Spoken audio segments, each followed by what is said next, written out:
I was very high tolerance heroin addict daily for 2 years. I could afford it and I liked it. How opiate roll as the next dose takes more to reach the same effect. And his opiates is eventually there will some form mismatch involving environmental or physiological that affects how you dose was metabolized and overdose occurs. I was beginning to mix, glad was afraid went up, opioid dependence, doctor. I was put on 600 milligrams morphine time release a day to about serious withdrawal. About a year of no heroin, I switched from the morphine to 8 milligrams Suboxone, and over the next 15 months, gradually tapered down to 1 milligram.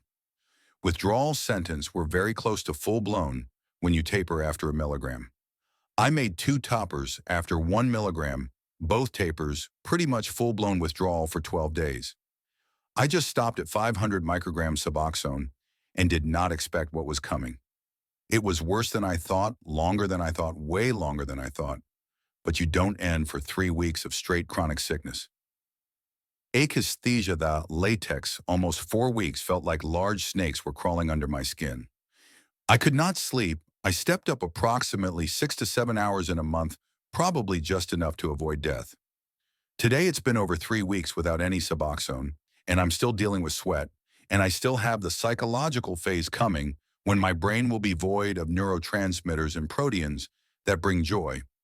There is still likely have separating occurring with my proteins, Suboxone bonds at highest affinity of any opioid, and unbinds very slow because of this as to why the withdrawal is so long compared to heroin or morphine. My addiction developed gradually over the span 2 decades, with numerous failed attempts and a gratefulness I never encountered fentanyl on my journey RIP. This time at 50 years of age, my will to be freed kept me going. I had to accept death could occur, and does to many who attempt, and I stayed as busy as I could, and I got past the insomnia and the restless leg syndrome that is torture.